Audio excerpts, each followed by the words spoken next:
बिहारी तेरी आरती गाऊं, श्री भाग्य बिहारी तेरी आरती गाऊं।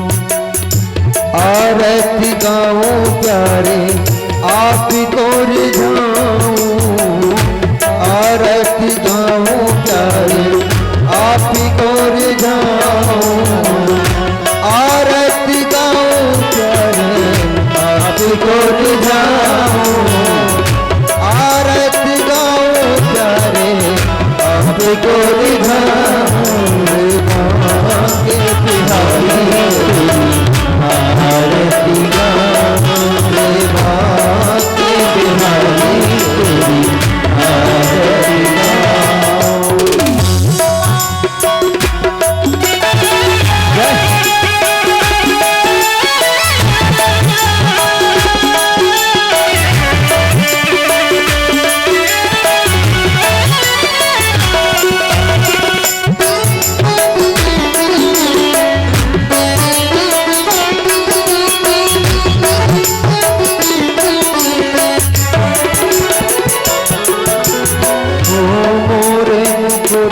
प्यारे शीश पे सोहे, मोरे मुकुट प्यारे शीश पे सोहे।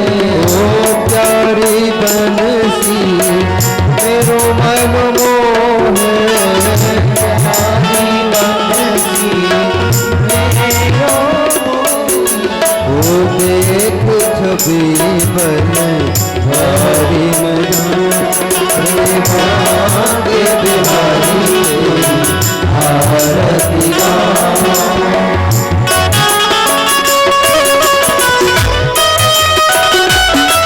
जय हो प्यारे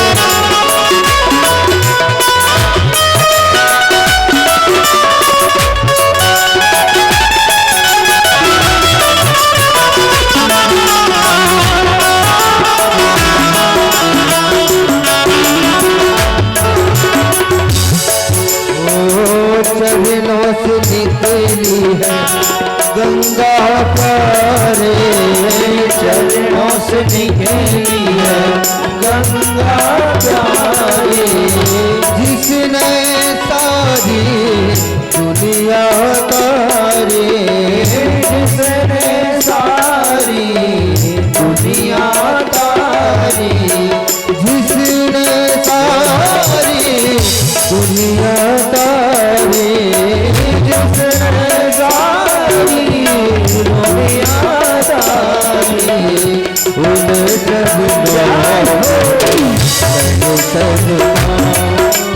भाग्य बिहारी तेरी आरती गाऊं।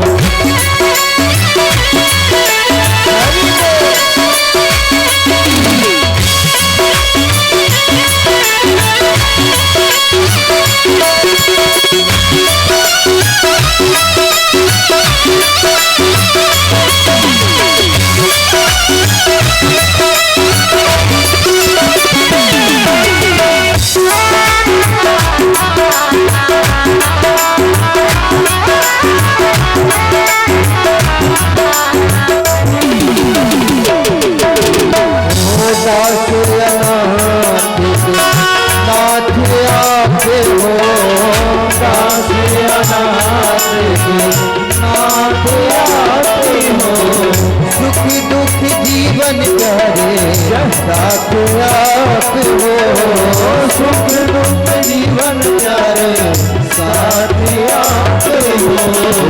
न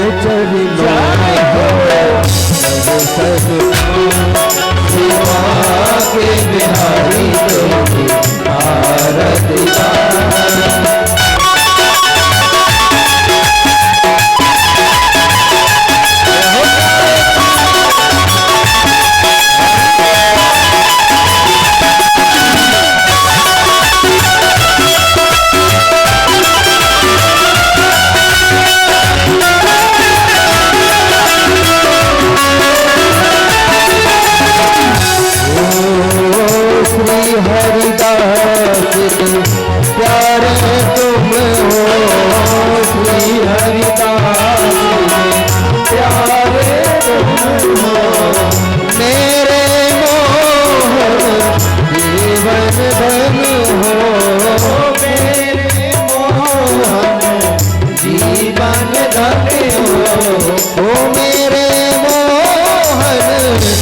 जीवन धन्य हो मेरे मोहन, जीवन धन्य हो प्यारी छवि तेरी बिहारी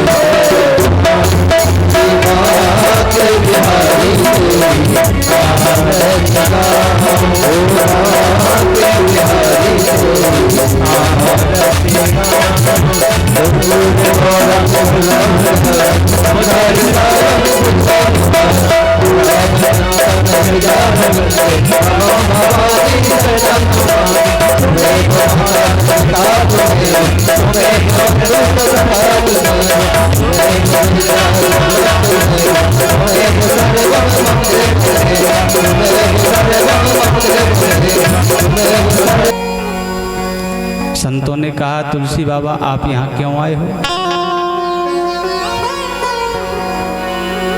एक रोज का है किस्सा दरिया के किनारे, एक रोज का है किस्सा दरिया के किनारे, दरिया के किनारे, एक रोज का है किस्सा दरिया के किनारे, एक रोज का है किस्सा दरिया के किनारे, संतों का जहाँ जमघट वहाँ तुलसी पधारे, संतों का जहाँ जमघट वहाँ तुलसी पधारे, संतों का जहाँ जमघट वहाँ तुलसी पधारे, संतों का जहाँ जमघट वहाँ तुलसी पधारे। अब संतों ने कहा तुलसी बाबा आप यहाँ क्यों आए हो? आप तो ससुराल गए थे ना, यहाँ किस हेतु से आए हो? तो तुलसी बाबा ने कहा, तुलसी ने कहा आज यहाँ राम आएंगे, आज यहाँ राम आएंगे, तुलसी ने कहा आज यहाँ राम आएंगे, आज यहाँ राम आएंगे, तुलसी ने कहा आज यहाँ राम आएंगे, आकर के हम उनको चंदन लगाएंगे, आकर के हम उनको चंदन लगाएंगे,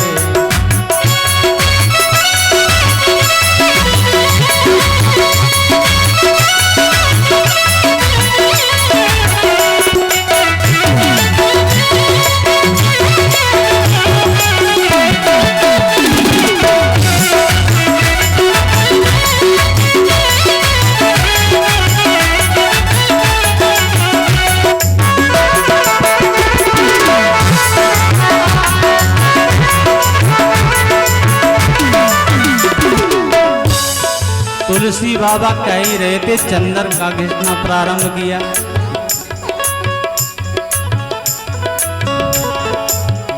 वो चंदन को घिसते घिसते उन्हें नींद आ गई, ओ चंदन को घिसते घिसते उन्हें नींद आ गई, चंदन को घिसते घिसते उन्हें नींद आ गई, ओ चंदन को घिसते घिसते उन्हें नींद आ गई, और नींद के ही साथ में बेहोश छा गई, और नींद के साथ में बेहोश छा गई।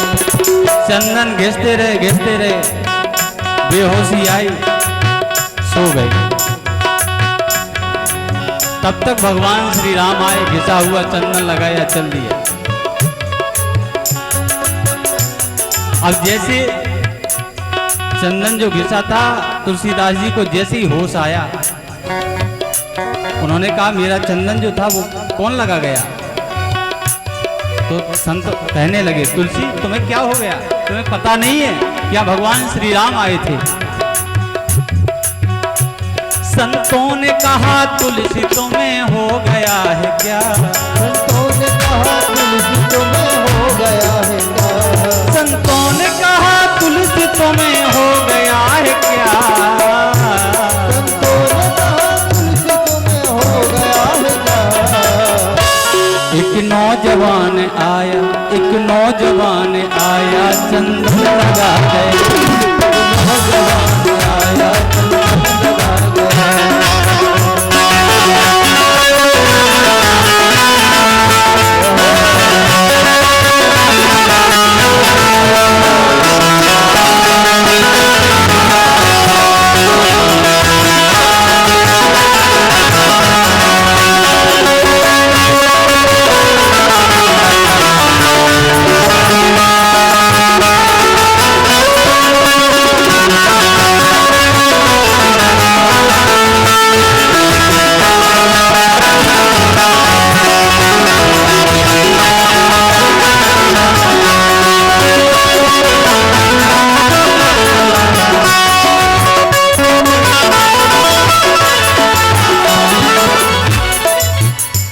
जैसे ही चंदन देखा कि और कोई तो चंदन लगा नहीं सकता है, तुलसी बाबा समझ गए कि भगवान श्री राम ने ही चंदन लगाया।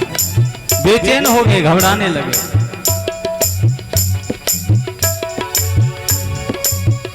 तो तोते ने कहा, चित्रकूट के घाट पे भई संतन की भीड़।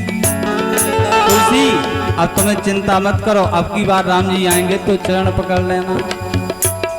और राम जी आए, हनुमान जी ने सब उपाय बता दिया। जैसे ही राम जी आए, बोले हम समझें कैसे? तो हनुमान जी ने इशारा कर दिया, अब मत छोड़ देना, यही राम जी हैं। चरण पकड़ लिए और कहने लगे, क्या?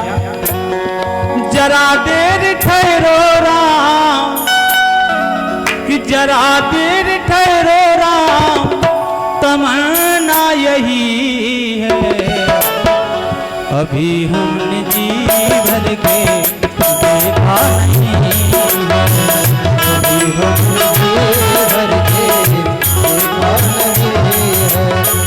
जरा देर ठहरो, ओ जरा देर ठहरो, तमन्ना यही है,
अभी हमने जी भर के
श्री राघव सरकार को तिलक किया। और आप भली भांति परिचित हैं कि बाबा तुलसी ने श्री हनुमान जी की कृपा से इस रामायण ग्रंथ को लिखा। तो कहने का तात्पर्य ये है कि जब तक हम भगवान के राम नाम का सहारा नहीं लेंगे तब तक हम कुछ नहीं कर सकते। कल आपने भागवत के अंतर्गत श्री सुखदेव जी महाराज के जन्म की कथा सुनी। ये सुखदेव जी महाराज स्वयं भगवान भोलेनाथ के अंश अवतार हैं, ऐसी कथा आती है। आज श्री सुखदेव जी महाराज को व्यास जी महाराज ने भागवत की कथा सुनाई और आगे श्री सूत जी महाराज कहते हैं,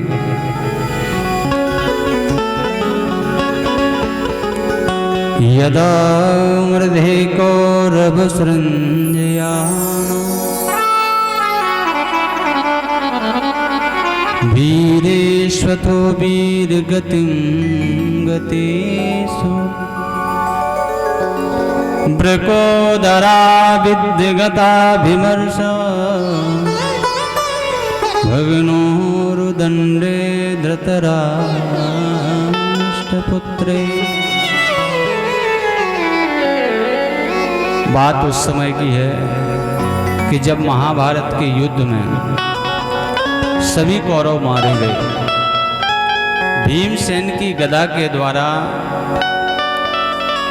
दुर्योधन की जंघा को तोड़ दिया गया। अपनी मौत का एक एक दिन गिन रहा था, चिल्ला रहा था। आज द्रोणाचार्य का पुत्र अश्वत्थामा आया, कहा मित्र ये आपकी दशा मुझे देखी नहीं जाती, और आपकी दशा करने वाले पांडव भले ही सोचें कि हम बच गए, लेकिन हमारे हाथों से नहीं बचेंगे। लेकिन आप ये बताइए कि आपको चिंता क्या है। दुर्योधन कहने लगा, मित्र चिंता तो एक है कि हम 100 थे लेकिन एक भी नहीं बचा, और कौरव पांडव 5 थे लेकिन एक भी नहीं मरा। बस यही चिंता सता रही है। अश्वत्थामा कहने लगा, अब तुम चिंता मत करो, मुझ पर विश्वास करो, हम 5 पांडवों के सिर काट करके आपके चरणों में रख देंगे, ये हमारी प्रतिज्ञा है। दुर्योधन कहने लगा, 5 की तो बात अलग, कम से कम अगर एक ही पांडव मारा जाए तो हमें कुछ तसल्ली हो जाएगी। अश्वत्थामा ने कहा, मित्र तुम चिंता मत करो, हम अभी जाते हैं, अभी 5 के सिर काट करके तुम्हारे चरणों में रख देंगे। अश्वत्थामा गया। इधर हमारे माधव पांडवों को लेकर के उन्होंने कहा, देखो आज विजय दिवस है, चलो कहीं घूम आए। तो आज द्रौपदी से कहा कि तुम भी चलो। द्रौपदी ने कहा कि हम कहीं नहीं जाएंगे, हम तो यहीं ठीक हैं। तो 5 पुत्रों को लेकर के द्रौपदी रुक गई और पांडव गोविंद को लेकर के चले गए। अश्वत्थामा आया, रात्रि का समय है, 5 पांडव पुत्र सो रहे हैं। अश्वत्थामा आया, उसने ये नहीं देखा कि ये पांडव हैं कि पांडव पुत्र हैं। अपनी तलवार को निकाला और 5 के सिर काट दिए, 5 के सिर लेकर के चला। दुर्योधन के पास पहुंचा, जैसे दुर्योधन के सामने 5 के सिरों को रखा और वस्त्र को उठा करके देखा तो दुर्योधन ने कहा, अश्वत्थामा ये तूने अच्छा नहीं किया। अरे मैंने तुझे कहा था कि 5 पांडवों को मार करके लाना है, तूने तो उनके पुत्रों को मार दिया। जैसे तैसे मेरा वंश चलता, तूने तो मेरा वंश ही समाप्त कर दिया। ये तूने क्या किया? आज चिल्लाता हुआ दुर्योधन ने अपने प्राणों को छोड़ दिया। और जब यहाँ करुण क्रंदन सुना द्रौपदी का, द्रौपदी रोने लगी अपने पुत्रों की यह दशा देख करके। इन अनाथ बालकों को अश्वत्थामा ने क्यों मार दिया? लिपट लिपट करके रोती है। जिसका एक पुत्र मारा जाए उसकी माँ की वेदना को समझो, और जिसके 5 पुत्र मारे गए करुण क्रंदन करती है, पृथ्वी पर सर पटकती है। इन बालकों ने क्या बिगाड़ा था? इनको क्यों मार दिया? रो रही है। माता शिशूनां निधिनं सुतानां निशम्य घोरं परितप्यमाना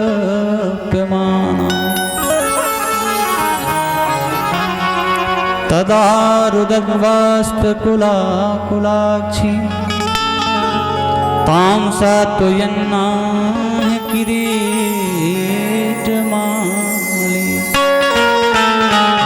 करुण क्रंदन जब अर्जुन ने सुना, अर्जुन आए, अर्जुन ने देखा, अर्जुन कहने लगे, देवी ये दशा किसने की है, जरा उसका नाम बताओ।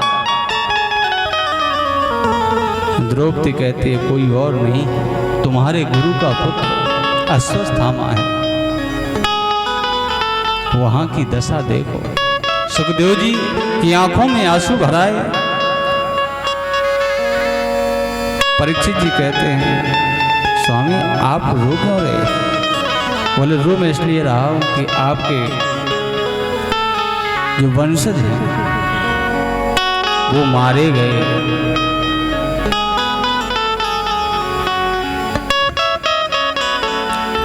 डेरों में रक्त बह रहा था, वह अबला खड़ी रो रही थी।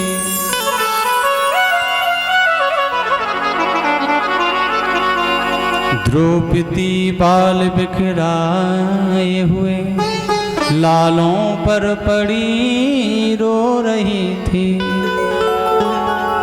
अर्जुन कहने लगे देवी बताओ उसका नाम, और अगर अश्वत्थामा कहीं भी छिप जाए लेकिन मेरे हाथों वो बच नहीं सकता, ये मैं प्रतिज्ञा करता हूं।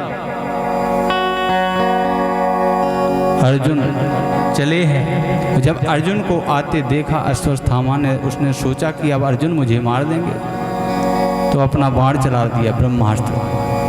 ब्रह्मास्त्र चलाया, ब्रह्मास्त्र को आते देखा तो अर्जुन कहने लगे, भगवान माधव के चरणों में गिर पड़े, कृष्ण कृष्ण महाबाहो भक्तानां अभयं कर। प्रभु मुझे बचाओ, ये ब्रह्मास्त्र तो मुझे जला ही देगा। भगवान ने कहा देखो अर्जुन, कभी कांटा निकालना हो तो कांटा कांटे से ही निकलता है, लोहा लोहे को काटता है, इसलिए इसने ब्रह्मास्त्र चलाया तो आप भी ब्रह्मास्त्र चला दीजिए। अर्जुन ने अपना ब्रह्मास्त्र चला दिया, दोनों ब्रह्मास्त्र आपस में टकराए, भस्म हो गए। अश्वत्थामा को पकड़ा अर्जुन ने, घसीट करके ले गए और कहा द्रौपदी आज्ञा दो, क्या करना है? मृत्यु दंड देना है, क्या करना है? आप अगर मृत्यु दंड के लिए मना भी करेंगे तो आज ये दुष्ट मेरे हाथों से बचेगा नहीं। द्रौपदी कहने लगी ये बताओ मार दो, हमें कोई दिक्कत नहीं है, लेकिन मेरी एक शर्त है। शर्त क्या है देवी? शर्त ये है कि अगर अश्वत्थामा को मारने से पांचों जीवित हो जाएं तो मार सकते हो। अब तो चक्कर में पड़ गए अर्जुन के, जीवित कैसे हो? जो मर गया वो जीवित कैसे हो सकता है? बोलो देवी ऐसा कैसे हो सकता है? बोलो नहीं हो सकता तो आप ब्राह्मण को मत मारो।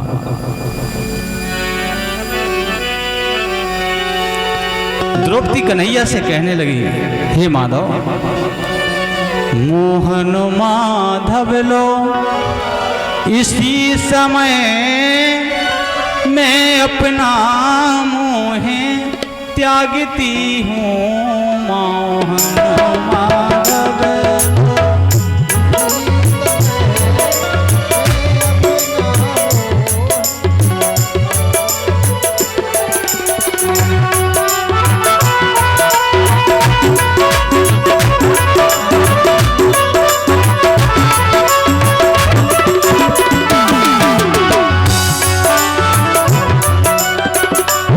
कन्हैया, आपको लगता है कि मैं अपने पुत्र के मोह में और किसी दूसरी माँ के बेटे को मरवा दूं?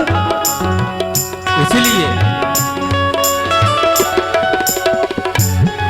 पर एक अनाथ ब्राह्मण की, दूसरी तरफ कहते हो कि ब्राह्मण को मारना नहीं चाहिए, अब करें तो क्या करें? भीमसेन कहने लगे अर्जुन तुम भले ही छोड़ दो, लेकिन इस आतताई को हम नहीं छोड़ेंगे। इसने 5-5 पुत्रों को मारा है। कन्हैया ने कहा एक काम करो,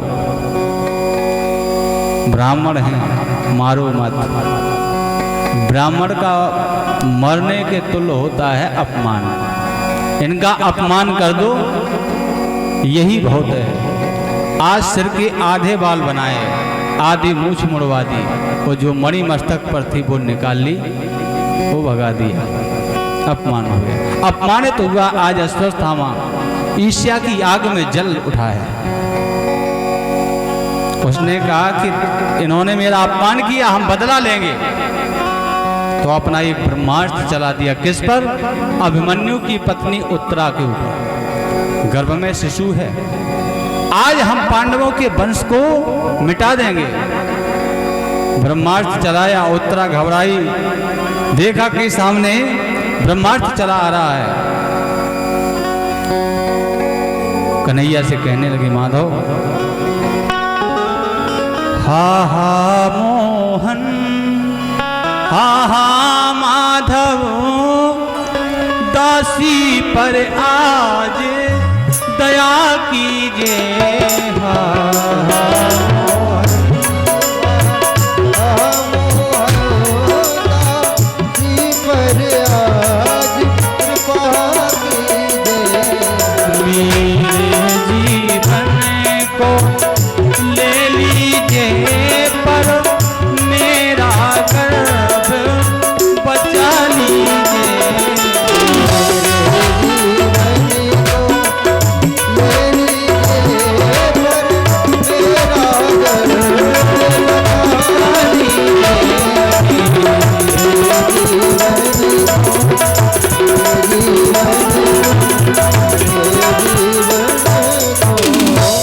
माधव, मुझे अपने मरने का डर नहीं, भली मैं मर जाऊं, लेकिन मेरे जो शिशु है, जो बालक है गर्भ में, इसकी रक्षा करो।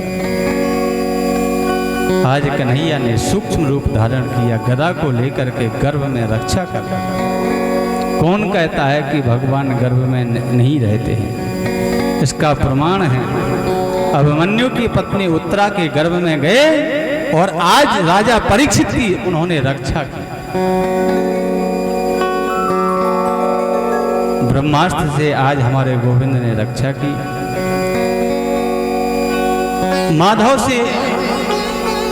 माधव ने कहा, तुम लोगों ने कितना त्याग किया, मैं आप सभी पर प्रसन्न हूं। पांचों पांडव खड़े हैं, द्रौपदी खड़ी है, सुभद्रा खड़ी है, मांगो तुम लोग क्या मांगना चाहते हो। युधिष्ठिर से कहा तो युधिष्ठिर हाथ जोड़ करके कहने लगे, महाराज, अगर आप देना चाहते हो तो हम सदा सत्य बोलते रहे, बस यही दीजिए। देखो, एक बात है, मांगना नहीं चाहिए भगवान के दरबार में। अगर जो मांगोगे तो वही मिलेगा जो मांगोगे, और अगर आपने भगवान के ऊपर छोड़ दिया कि आपको जो करना हो करो, हम जिस लायक हैं आप वो हमको दीजिए, तो भगवान आपके बिना कहे चौगना देंगे। क्योंकि कोई व्यक्ति किसी व्यक्ति से कोई वस्तु मांगता है तो जो वस्तु मांगेगा वही मिलेगी, और अगर संकोच में कह दे कि आपको जो देना हो दे दीजिए, तो फिर उससे दुगना मिल जाएगा आपको। इसलिए मांगना नहीं चाहिए। वो हम आप जाते हैं, हमारी माता बहन सुबह से जाती माता का ढार पे, वो 4 अगरबत्ती लगाई, एक नारियल फोड़ो, वो खपरियाँ फेंकी मई, वो गरी डारी ओली में, वो काका मांग लेती,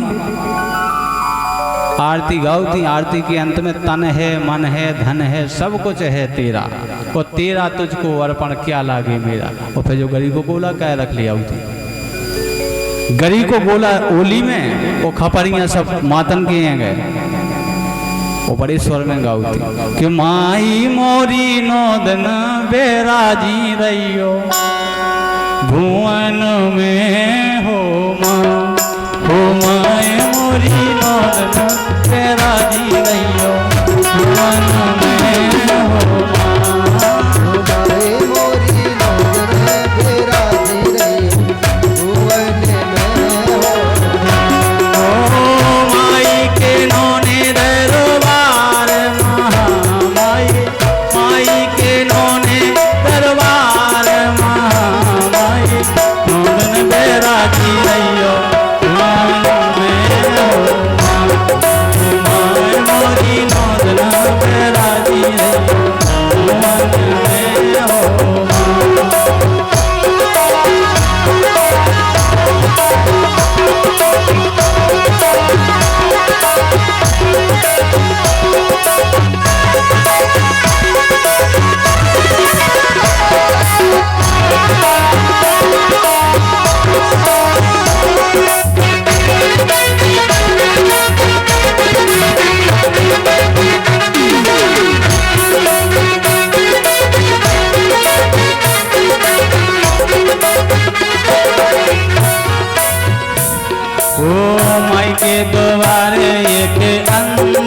पुकारे, माई के द्वारे के अंधा पुकारे, माई के द्वारे के अंधा पुकारे, माई के द्वारे के अंधा पुकारे, अंधे को नैना दे ओ महामाई, अंधे को नैना दे ओ महामाई, मोदन दे राजी रहियो मोरी मोदन दे राजी रहियो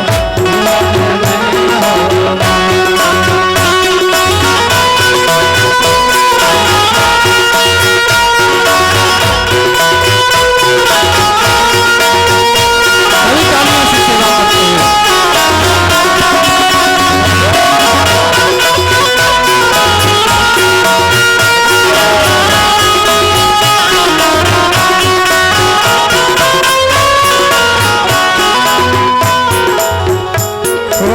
माई के द्वारे के पौड़ी पुकारे, माई के द्वारे के कोड़ी पुकारे, माई के द्वारे के पौड़ी पुकारे, के द्वारे के कोड़ी पुकारे,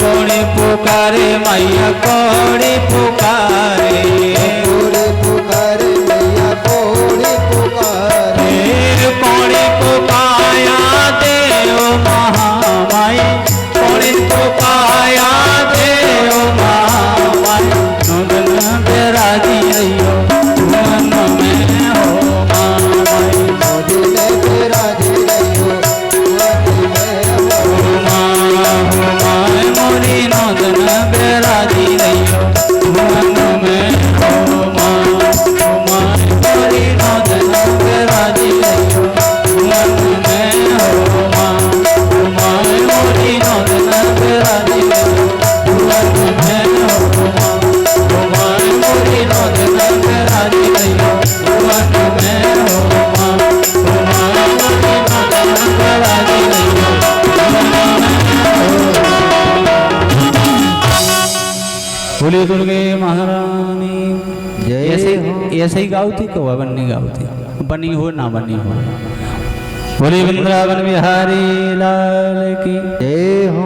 आज उत्तरा अपने पुत्र के लिए भगवान से प्रार्थना करती है, प्रभु मैं अपने प्राणों की भीख नहीं मांग रही हूँ, मैं अपने एक पुत्र के लिए भीख मांग रही हूँ।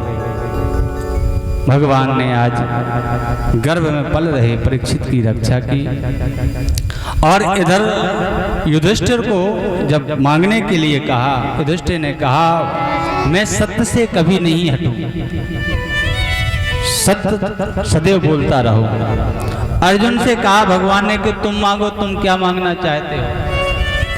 तो अर्जुन ने कहा प्रभु मैंने आपको सदैव गुरु माना है, मैंने आपको सदैव गुरु माना है, बस यही विचार मेरे मन से कभी ना निकले, यही चाहते हैं।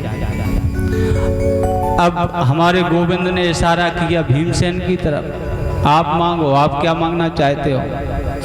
भीमसेन बोले महाराज उठते बैठते खाते पीते प्रत्येक परिस्थिति में तुम्हारी याद बनी रहे, बस यही हम चाहते हैं। वो लोग हमें भोजन भट्ट ना कहें, क्योंकि हम भोजन ज़्यादा करते हैं तो लोग हमें भोजन भट्ट कहते हैं, हमारा ये नाम हटा लें, बस यही मांगते हैं। भगवान ने कहा आज से आपको भोजन भट्ट कोई नहीं कहेगा। भाई आजकल लोग खाने वालों से भी परेशान हैं, और जो ज़्यादा खाते हैं वो यही गाते हैं, दाने दाने पे लिखा है खाने हार का नाम, वो खाते जा रहे हैं।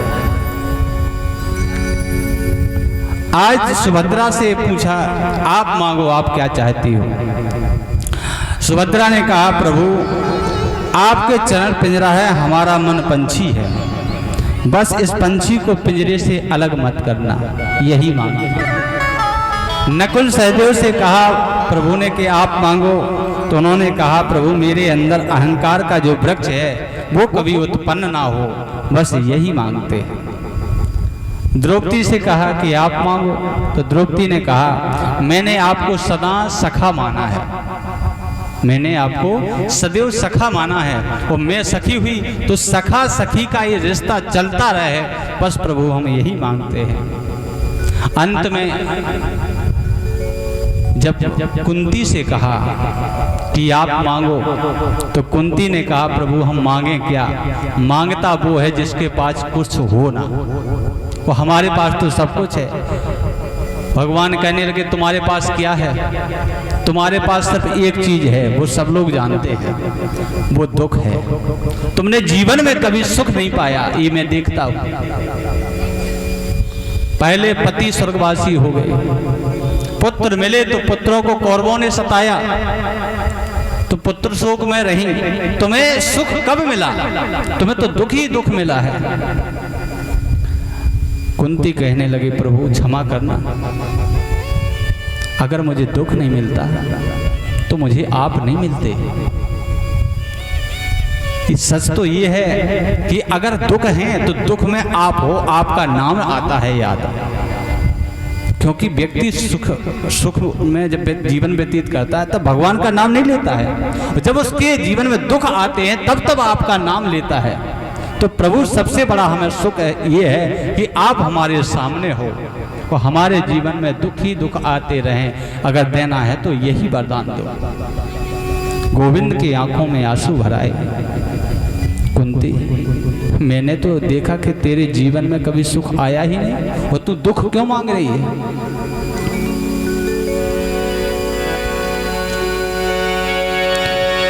सुख के माथे सिल पड़े कि जो हरि हृदय न जाए, कि बलिहारी बात दुख की जो पल पल हरि जपाए। वो दुख नहीं है जिसमें भगवान की याद आए, सबसे बड़ा दुख तो वो है जिसमें भगवान याद ना आए। तो सुख में भगवान याद नहीं आते किसी को। कुंती ने कहा अगर हम पर कृपा करते हैं गोविंद तो मुझे दुख ही दुख दो, मेरे जीवन में सुख आए ही ना, क्योंकि जब दुख आएंगे तो मुझे आपका नाम याद आएगा। तो मुझे पता है कि आपने मेरा कितना साथ दिया है, आपने मेरे पुत्रों को कितना साथ दिया, आपकी ही कृपा से हमारे पुत्र यहाँ जीवित खड़े हैं मेरे सामने। कन्हैया कहने लगे धन्य है कुंती, आज सब पांडवों को लेकर के द्रौपदी सहित आज हमारे माधव सरकार भीष्म पितामह बाणों की सैया पर लेटे हुए हैं, हजारों बाण लगे हुए हैं, रक्त बह रहा है, दुख की एक एक घड़ी गिन रहे हैं। भीष्म पितामह पहुंचे, कन्हैया ने कहा पितामह ये आपके पौत्र आ गए हैं, आप इनको आशीर्वाद दीजिए। जैसी आंखें खोल करके देखा गोविंद को तो हाथ जोड़े हैं भीष्म पितामह ने, गोविंद मैं क्या ज्ञान दूं, जो परमात्मा जिसके साथ है तो उसको क्या आवश्यकता है। और गोविंद में एक बात बोलूं, बोले हाँ। कन्हैया कहने लगे हमें आपकी कोई बात नहीं सुननी है, आप तो आशीर्वाद दीजिए। कन्हैया कहने लगे पितामह एक बात बताओ कि कौरव पराजित क्यों हो गए। वो पांडव केवल 5 थे, वो कौरव 100 थे और सेना भी भारी थी, लेकिन फिर भी मारे गए, ऐसा क्यों। पितामह कहने लगे गोविंद तुम्हें बताने की आवश्यकता नहीं है, विजय कौरव और पांडव की नहीं हुई, विजय सत्य और असत्य की हुई है। असत्य कितना भी बड़ा हो, कितना भी भारी हो, लेकिन सत्य के आगे उसको झुकना ही पड़ेगा। माधव सत्य परेशान जरूर होता है लेकिन परास्त नहीं होता, परास्त असत्य को ही होना पड़ेगा। इसलिए गोविंद आपके दर्शन मुझे मिले, ये बड़ी कृपा की आपने। गोविंद कहने लगे आपको उपदेश करना पड़ेगा, ये पांडवों को उपदेश करो, आपके जो जीवन का अनुभव है वो पांडवों को बताइए। भीष्म कहने लगे पांडव दान धर्मान राज धर्मान मोक्ष धर्मान विभाग सा। भीष्म ने कहा बेटा तुम लोग भारत के राजा बने ये तो बड़ी प्रसन्नता की बात है, लेकिन गृहस्थ बन चुके हो और गृहस्थ को कभी आलसी नहीं होना चाहिए। गृहस्थ में जो है उसको कभी आलसी नहीं होना चाहिए। और एक बात और है, श्रम करो, मेहनत करो, ईमानदारी का कमाओ, वो उसमें से भी 10वां अंश दान करो। क्यों? तन पवित्र सेवा किए कि धन पवित्र कर दान, वो मन पवित्र हरि भजन सो कि होए त्रिविध कल्याण। बेटा अगर तन को पवित्र करना है तो सेवा की आवश्यकता है, और मन को पवित्र करना है तो गोविंद के नाम की आवश्यकता है, और धन को पवित्र करना है तो दान की आवश्यकता है। जैसे एक किसी कुएं का 2-3 वर्ष जल मत निकालो और फिर 2-3 वर्ष के बाद जाओ आप उसमें से जल निकालो तो उसमें से दुर्गंधी आएगी, पीने योग्य नहीं रहेगा। उसी प्रकार से ये धन है, अगर हम इस धन को दान नहीं करेंगे, धर्म में खर्च नहीं करेंगे तो इसमें भी प्यारे विकृति आ जाएगी, विकार आ जाएगा,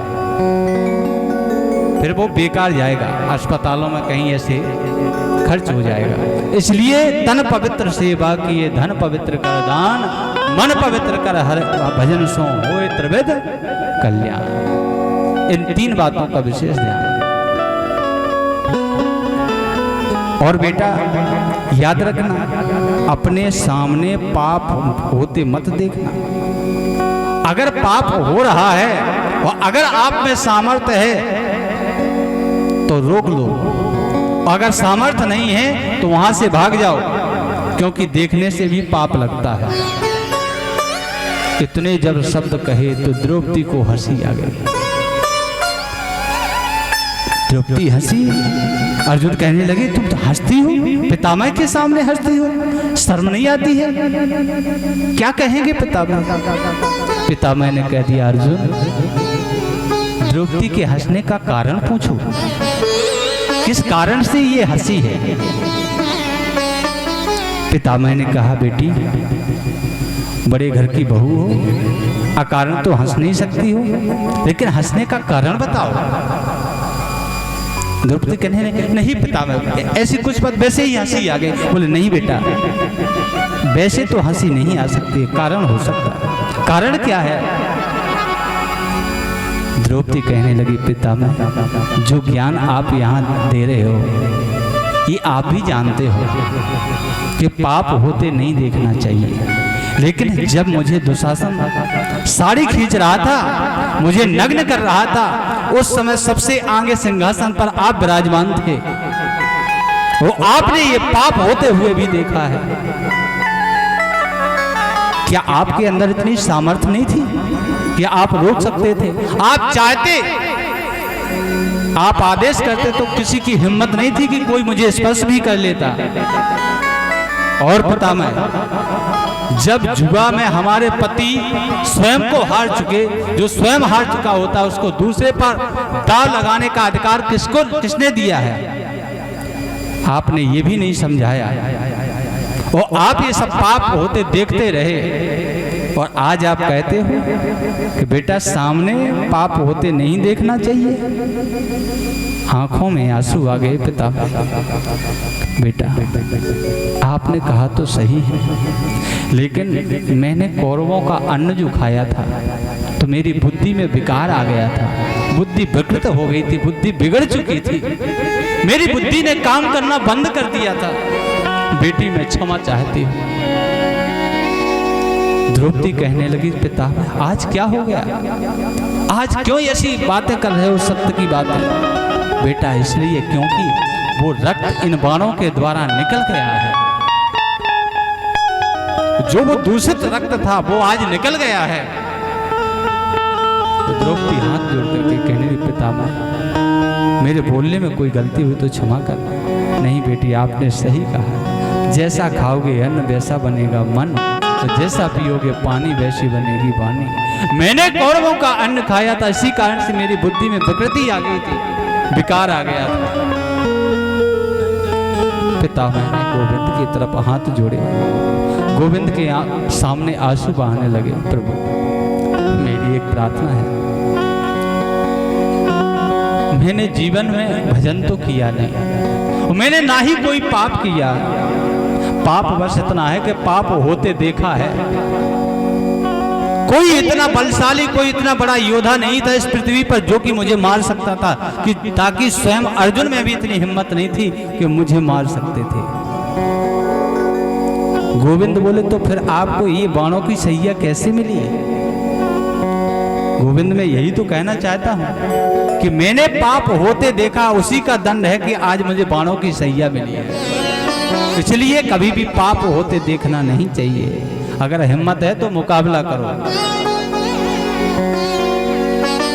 गोविंद मेरी एक प्रार्थना है, मेरी एक बेटी है। बेटी कन्हैया चक्कर में पड़ गए कि पितामह का तो विवाह नहीं हुआ, ये तो ब्रह्मचारी है, बेटी कहां से आई? बोले बाबा आपका तो विवाह नहीं हुआ, लेकिन बेटी कहां से आई? पितामह कहने लगे, गोविंद मेरी एक बेटी है, इतिमति रूपा कल्पिता वितृष्णा। मति यानी बुद्धि, मेरी बुद्धि एक बेटी है, तो मैं सोचता हूं कि अंत समय में मेरी बुद्धि बिगड़ ना जाए, इसलिए मैं वो बुद्धि आपको समर्पित करता हूं। इसमें कोई अब तृष्णा नहीं रही, कोई विकार नहीं रहा, इसलिए बुद्धि का वर्ण तो आप करिए। बुद्धि को समर्पित किया। पितामह ने कहा, गोविंद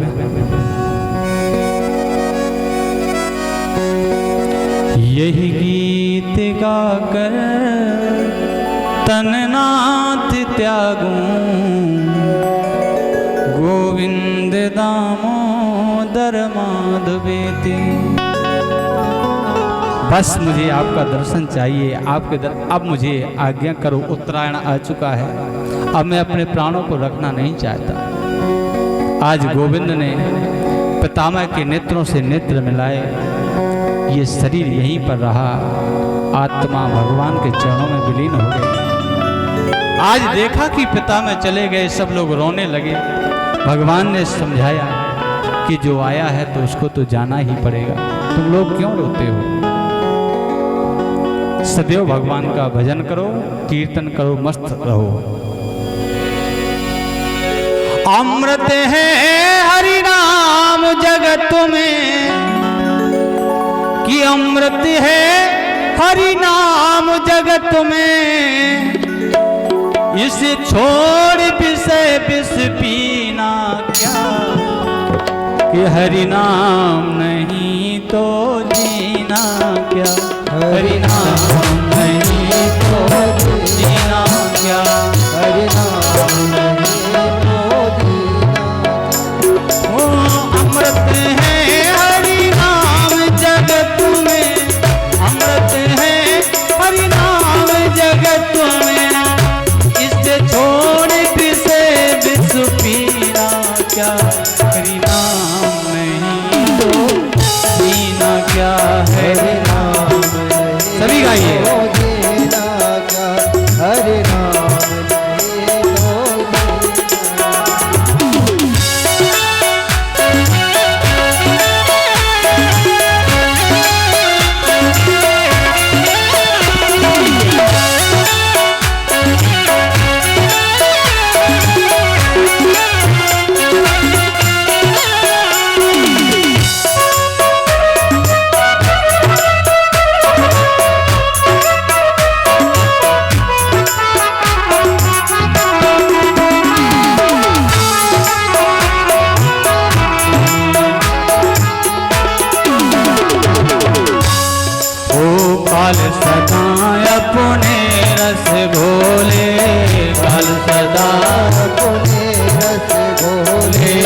काल सदा अपने रस घोले, काल सदा अपने रस घोले, ये ना जाने कब सिर चढ़ बोले, ना जाने कब सिर चढ़ बोले।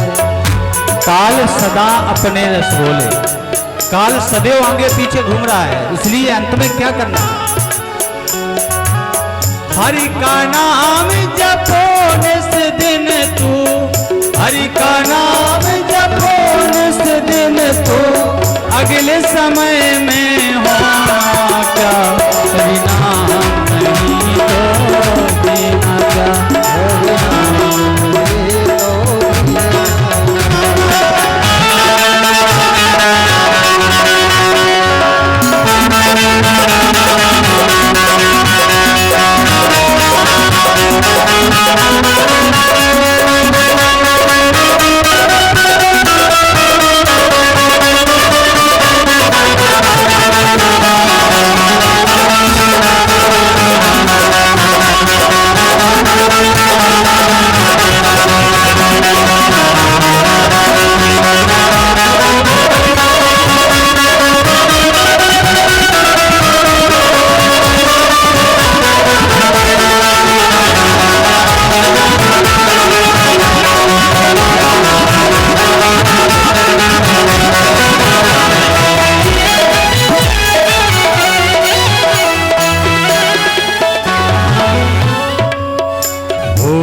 भूषण से सब अंग सजाए, भूषण से सब सजाए,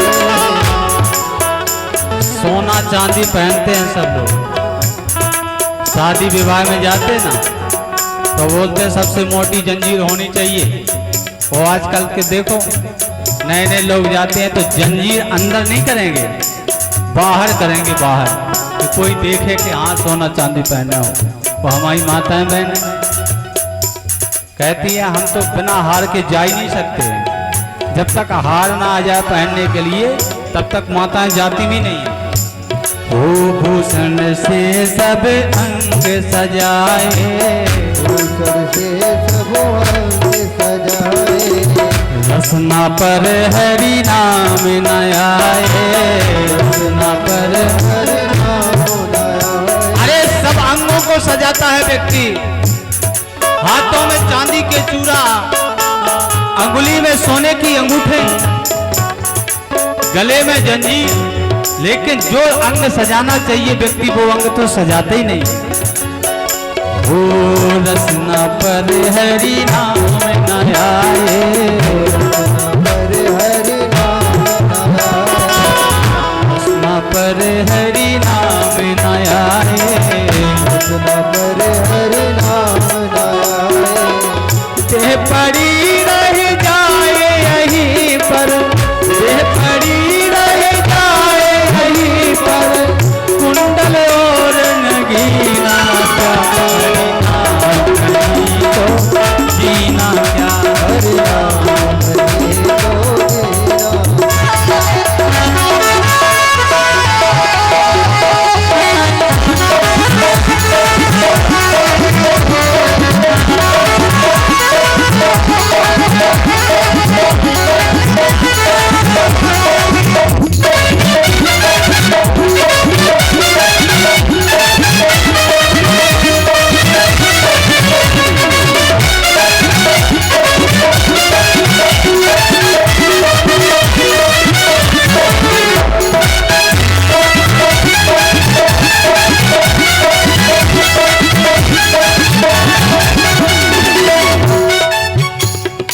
ये बताओ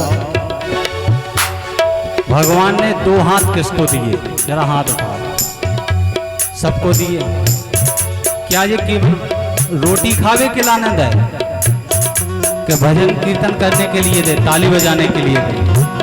अरे यहीं तो आपको ताली बजाना है, दिन भर फ्री हो, 7 बजे से 11 बजे तक ही ताली बजाना है, ज़्यादा नहीं।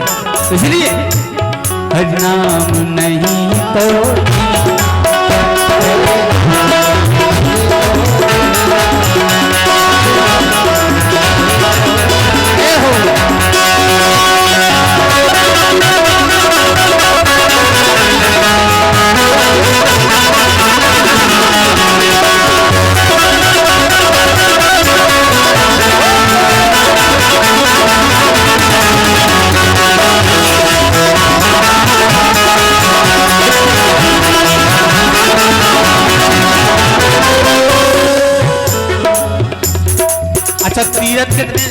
करते हैं? हाथ उठाओ।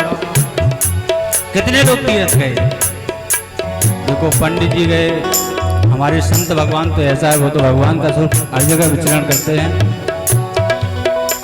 हो तीर्थ है हरि नाम तुम्हारा, तीर्थ है हरि नाम तुम्हारा, तीर्थ है हरि नाम तुम्हारा, तीर्थ है हरि नाम तुम्हारा, फिर क्यों फिरता मारा मारा, फिर क्यों फिरता मारा मारा, फिर क्यों फिरता मारा मारा, मेरे नाम मारा, अंत समय हरि नाम न आवे, अंत समय हरि नाम न आवे, तेरे काशी और मदीना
प्रेम से बोले गोविंद भगवान की जय हो। आज से कितने लोग भजन करेंगे? जरा हाथ उठाओ। कछु जने भांग घोटो का हैं? कछु ने ऊपर तो करे फिर करी के महाराज ने कछु भजन तो नहीं रख दो, फिर नहीं कर ले। अरे भजन करो प्यारे। गुरुजी आए एक जन के घर, गुरुजी बोले जा बताओ तुमने काका सीखो? चेला बोलो महाराज ऐसा कछु रहो ही नहीं है जो हमने सीखो ना हो। बोले काका सीख लो। बोले दारू पी वो सीख लई, जेब काट वो सीख लई, कछु नहीं बचो, सकल कर्म कर थके गोसाई। बोले और हम ये पूछ रहे हैं कि रामायण का ज्ञान है, भागवत का ज्ञान है, कथाओं का ज्ञान है? बोले महाराज जो पूछो सो वही को ज्ञान है। बोले अच्छो चेला भाषा। बोले तो चेला बोलो गुरुजी कछु सुनाओ आप। तो बोले का सुना? बोले कछु सुनाओ। गुरुजी बोले रामायण। बोले जाका गुरुजी सुनो, जा तो हमें रटी है। बोले अच्छा रटी? तो बोले एक आध चौपाई सुनाओ। बोले गुरुजी सुनूं बात, आप कह दो फिर अंत में तो हमें आते ही है। तो गुरुजी ने कही मंगल भवन, मंगल भवन मंगल हरि। बोले गुरुजी रुक जाओ। गुरुजी रुक गए कि ये आउट हो गया। सो बोले तो सम पुरुष न मौसम नारी। गुरुजी बोले जा है चौपाई। बोले गुरुजी तुक मिलना चाहिए, इनमें ना पढ़ो कि काई के आगे है का पाछे है। बोले तुक तो नहीं मिल रही। बोले अच्छा चेला मिलो। अच्छा बोले और सुनाओ कुछ। तो बोले का सुना? बोले भागवत। बोले गुरुजी रंदो बात तो पूरी रटी है। तो बोले और का? बोले वेद सुना है। बोले गुरुजी वे भी रटे। और कोई और नया सुनाओ कोई। तो बोले नया का सुना? बोले गीता सुना है। तो बोले हाँ कुछ कुछ। गुरुजी बोले ये तो हमसे बड़े विद्वान निकले। बोले कुछ कुछ। गुरुजी ने सुनाया। बोले यदा यदा ही धर्मस्य ग्लानिर्भवति भारत। बोले गुरुजी रुक जाओ, अब इस लोग समझ में नहीं आओ। बोले का नहीं समझ में आओ। बोले आप फिर से बोलो। तो गुरु जी ने फिर से कही, बोले यदा यदा ही धर्मस्य ग्लानिर्भवति भारत। बोले गुरु जी हुआ तो सब समझ में आ गई, जो समझ में नहीं आओगे जो ये दो गदा कौन आए, जो आपने पहले कही ना कि गदा गदा ही धर्मस्य। बोले जी दो गदा कौन आए। अब गुरु जी बोले यदा हुआ सुना पाया गदा। अब गुरु जी चक्कर में फंस गए। गुरु जी बोले अच्छे मूर्ख से फंसे। हाय देव पूछो गुरु जी जी दो गदा बताओ आप तो, कि जी दो गदा आए को। गुरु जी बोले एक तुम और एक हम, कि जो हम तुम्हें कथा सुना रहे हैं। तो एक हम गदा एक तुम गदा, के जो तुम्हें कछु आउट भी नहीं है लेकिन तुम मानत भी नहीं है। भाई जानो ना तो मानो तो। इससे कथा में बड़े प्रेम पूर्वक कथा सुनो। अब राजा परीक्षित का जन्म होता है। तथा सर्वगुणोदर के सानुकूल ग्रहोदय जंगी वंशधरा पांडव भूया पांडुरिभोजसा। समस्त सद्गुणों को विकसित करने वाले श्री परीक्षित जी महाराज का जन्म हुआ। बोलिए परीक्षित जी महाराज की जय हो। नाम परीक्षित रखा गया। उत्तर की पुत्री इरावती के साथ इनका विवाह हुआ। जन्मेजय आदि 4 पुत्र हुए। एक दिन राजा परीक्षित ने सोचा कि हमारे दादा भीम कहते थे कि बेटा इस कमरे का दरवाजा मत खोलना, और जिस दिन आपने इस कमरे का दरवाजा खोल दिया उस दिन आपका पतन हो जाएगा, किसी ऋषि का श्राप आपको लग जाएगा। अब राजा परीक्षित सोचते थे कि इस कमरे में ऐसा क्या रखा है, कारण क्या है कि जो हम अगर कमरा खोलेंगे तो हमें श्राप लग जाएगा। राजा परीक्षित ने कहा आज देखना चाहिए। तो उसी दिन राजा ने वो कमरे को खोला तो उसमें एक मुकुट रखा था। वो मुकुट था जरासंध का। तो उस मुकुट को देखा परीक्षित ने तो कहा कि इसी कारण से हमें हमारे दादा भीम रोकते थे। आज उन्होंने कहा चलो इस मुकुट को पहन करके आज जंगल में जाएं, शिकार खेलें। आज उसी मुकुट को पहन करके जंगल में गए और देखा कि एक बैल को एक विशाल आकार का काला शरीर वाला हाथ में खड़ग लिए है और एक हाथ से डंडे से उस बैल को पीट रहा है। गाय खड़ी खड़ी रो रही है। परीक्षित ने देखा, गए। परीक्षित ने कहा उस बैल से भैया आप रोते क्यों, आपको क्या दुख है। तो धर्म हाथ जोड़ करके कहने लगा कर्मकांडी कहते हैं कि जो जैसा कर्म करता है वैसा उसको फल मिलता है। कर्म प्रधान विश्व रच राखा को करि तर्क बढ़ावई शाखा। कर्मकांडी कहते हैं कि जो जैसा कर्म करेगा उसको वैसा फल मिलेगा। और आध्यात्मिक लोग कहते हैं कि जो हमने पूर्व जन्म में किया वो इस जन्म में भोगना पड़ेगा। अब हम किसकी बात माने। राजा परीक्षित ने सुना तो वो समझ गए कि ये कोई और नहीं, ये तो धर्म है। धर्मराज अब आपको डरने की जरूरत नहीं है। गाय के रूप में जब पृथ्वी खड़ी है, महाराज ने उससे पूछा आप क्यों रोती हो। कहा प्रभु इस पृथ्वी पर इतना अत्याचार अनाचार दुराचार बढ़ गया है कि मैं उसका भार सहन नहीं कर पा रही हूँ। इतना पाप हो गया है, अगर कुछ समय और ऐसा पाप बढ़ता रहा तो मैं रसातल के लिए चली जाऊंगी। परीक्षित ने कहा देवी आपको कहीं जाने की आवश्यकता नहीं है। धर्म कहने लगे कि मेरे 4 पैर थे, सत्य, दया, पवित्रता और दान, ये 4 पैर थे, लेकिन 3 पैर कलयुग ने तोड़ दिए मेरे। अब केवल हम 1 पैर से खड़े हैं, वो दान रूपी पैर से हम खड़े हैं, तो वो भी तोड़ना चाहता है। महाराज परीक्षित कहने लगे कि तुम्हें डरने की बात नहीं, अब चिंता नहीं है, मैं हूं ना, मैं राजा हूं, उसको दंडित करूंगा। राजा परीक्षित गए कलयुग को देखा, धनुष पर बाण चढ़ाया, तो जैसे ही मारने वाले शरण में आ गए। राजा परीक्षित को बात याद आ गई पांडवों की। पांडवों ने समझाया था कि बेटा अगर कोई शरण में आ जाए तो उसको छोड़ देना चाहिए। आज अपने दादा की बात को याद करके राजा परीक्षित ने कहा कि मैं तुझे छोड़ देता हूं, लेकिन तुझे मेरे राज्य में नहीं रहना है। कलयुग बोला महाराज जिस जगह में जाता हूं उसी जगह आप धनुष पर बाण चढ़ाए करके दिखाई देते हो। कलयुग बोला महाराज आपने मेरे केवल अवगुण देखे, आपने गुणों को नहीं देखा। यत् फलम नास्ति तपसा न योगेन समाधिना तत्फलम लभते सम्यक कलोके सब कीर्तना। अरे जो ऋषि मुनियों को हजारों वर्ष तक तप करने से वो फल नहीं मिलता था, जो आज केवल राम राम कहने पर मिल जाता है। तो महाराज आप मुझे इतना बुरा क्यों कहते हो?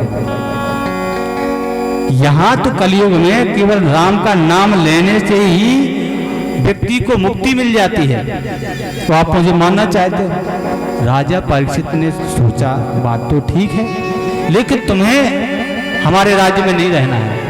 कलयुग ने कहा महाराज मेरा परिवार बहुत बड़ा है, काम क्रोध लोभ मद अहंकार ईर्ष्या ये हमारे सब परिवार के सदस्य हैं, हमको कुछ स्थान दे दीजिए, हम वहां रह लेंगे। महाराज परीक्षित ने कहा था आपको स्थान चाहिए, कितने स्थान चाहिए? तो 4 स्थान मांगे पहले। द्यूतम पानम स्त्रियाशूरा, द्यूतम जहां जुआ खेल रहा हो, वो आजकल बहुत ताश खेला था, जहां जुआ खेल रहा हो वहां हमारा वास हो। कलयुग ने कहा दिया ये हमारे राज्य में है ही नहीं, हमारे राज्य में कोई जुआ खेलता ही नहीं है, दे दिया।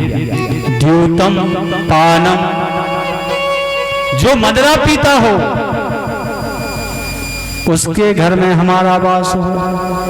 परीक्षित ने कहा जाओ दिया, ये भी हमारे राज्य में नहीं होता है। स्त्रिया जहां वैश्या संगति चल रही हो, वैश्यावृत्ति होती हो, वहां हमारा वास हो। परीक्षित ने कहा ये भी हमारे राज्य के बाहर है, दिया। सोना हिंसा, हिंसा भी हमारे राज्य में नहीं होती है, वो आजकल तो बहुत हिंसाएं हो रही हैं। बोलो राधे राधे, जोर से बोलना पड़ेगा।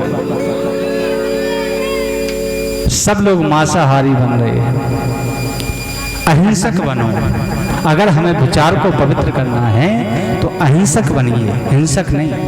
किसी भी जीव को मार करके आप उसको खा जाते हो, ये किसके लक्षण है? एक जगह गए, बोले महाराज राक्षस सतयुग में थे, त्रेता में थे, द्वापर में थे, क्या कलयुग में है? हमने कहा कलयुग में तो घर घर हो गए राक्षस। सतयुग त्रेता में तो अलग रहते थे, जंगलों में रहते थे, गांव में और शहरों में नहीं मिलते थे। हम की आज तो हर जगह है, और गोविंद की कृपा ऐसी किसी घर में है जिस घर में राक्षस ना हो। बोले राधे राधे, सब जगह राक्षस हो गए। एक जगह गए चेला के घर, तो चेला लगा के आ गया। सो गुरुजी के पांव पड़े, सो गुरुजी ने कही खुश रहो बेटा। सो बोले गुरुजी आप भी खुश रहो। अब जो ही होश नहीं जाके हमारे सामने गुरुजी हैं को है। गुरुजी ने कही बेटा तुम जी मदरा पान करते हो, शराब पीते हो, ये गलत है, ये अपवित्र चीज है। बोले गुरुजी क्षमा करना, ये अपवित्र नहीं है, हम इसको पवित्र कर लेते हैं। बोले काय से? बोले तुलसी को पत्ता डाल लेते वो फिर पी जाते। गुरुजी बोले तुम धन्य हो। बोले छोड़ दो। बोले महाराज शरीर कहाँ छोड़ सका था, अकेले जा नहीं छोड़ सका था। और आज की जो स्थिति है, आज की ऐसी स्थिति बन गई कि भाई ये ऐसा व्यसन हो गया कि इसको कोई छोड़ना नहीं चाहता। ये कलयुग की विशेषता है कि कलयुग ने पाँव पसारे री, कलयुग ने कलयुग ने पाँव पसारेगी।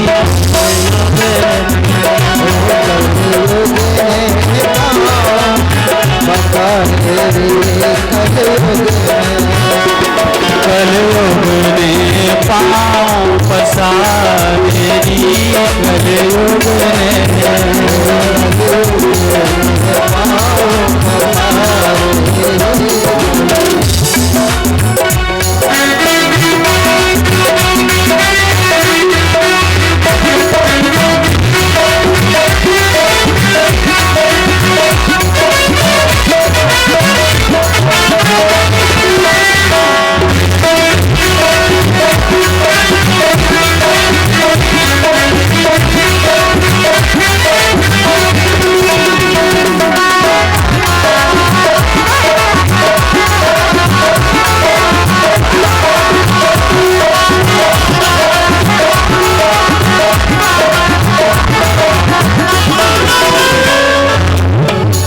बड़ी सुंदर लाइन लिखी है कवि ने कि होत सवेरे बीड़ी सिगरेट, होत सवेरे भोना कुल्ला करने ना मंजन करने कछु नहीं करने। मम्मी बासरी गुटका रखो ही इतना बोर दीजियो। तो मम्मी गई तो मम्मी ने बढ़िया बासरी फाड़ो उल्टा कर दे। प्रथम गुरु माँ होती है, प्रथम पाठशाला माँ होती है। जैसा पढ़ाई बीड़ी सिगरेट चल रही ओ प्रात सवेरे बीड़ी सिगरेट, प्रात सवेरे और ना मंजन करने ना कछु करने वो काम मांग रहे। चाय की आदत पारे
रोटी ना दो कोई जरूरत नहीं है। चाय चाय खाओ तो दिन भर को चाय पिया।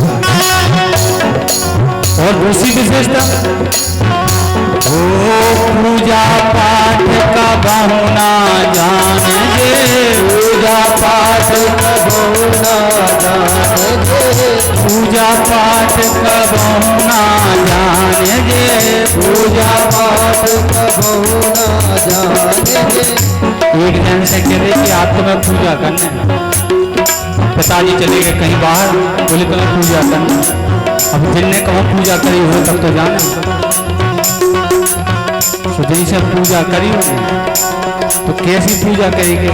वह भी भाई थी है तो पूरा सिंहासन लिया तो वो वह भी मैं पूरे लो।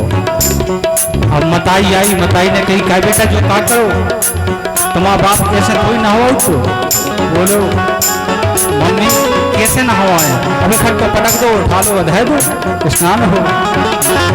संस्कारहीन पूजा हमारे लिए दुखदाई है। ओ पूजा पाठ का बहुना जाने दे, पूजा पाठ का बहुना जाने दे। के सो है जब पूजा का समय है तब घोड़े कान के सो है। के सो रहे पाँव पसारे कलयुग में पाँव पसारे कलयुग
ज्यादा सत्य पे चलत हुई है आज वही के पछवा लगे हैं ज्यादा। वो जो झूठ को कमाऊ तुझे उनके मित्र ज्यादा होंगे, वो जो सत्य बोले तुझे धर्म पे चलत हुई है उनके मित्र कम मिले। ओ सत्य के आगे जे पढ़ रहे हैं, सत्य के आगे जे पढ़ रहे हैं, सत्य के आगे जे पढ़ रहे हैं, सत्य के आगे जे पढ़ रहे हैं। ये झूठे वो झूठे मजाज मारे कलयुग में पाँव पसारे कलयुग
चर्चा कबहू न सुने जे धर्म की चर्चा, जे धर्म की चर्चा कबहू न सुने जे धर्म की चर्चा कबहू न सुने।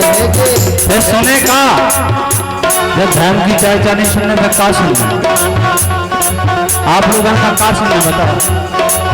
ये तो हो गई कलयुग के लोगों की बात के धर्म की चर्चा कबहू न सुने जे धर्म की चर्चा कबहू न सुने जे।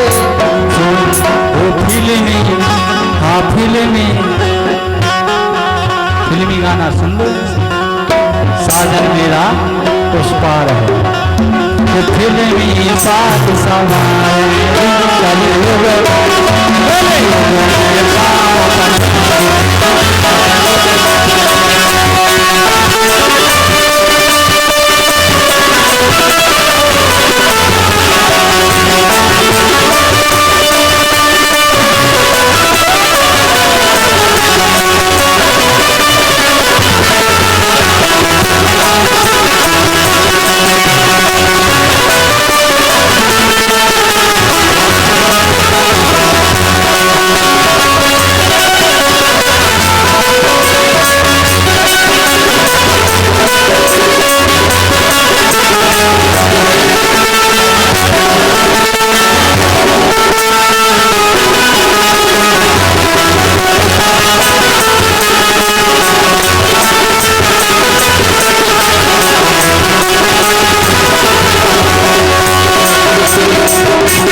वृंदावन बिहारी।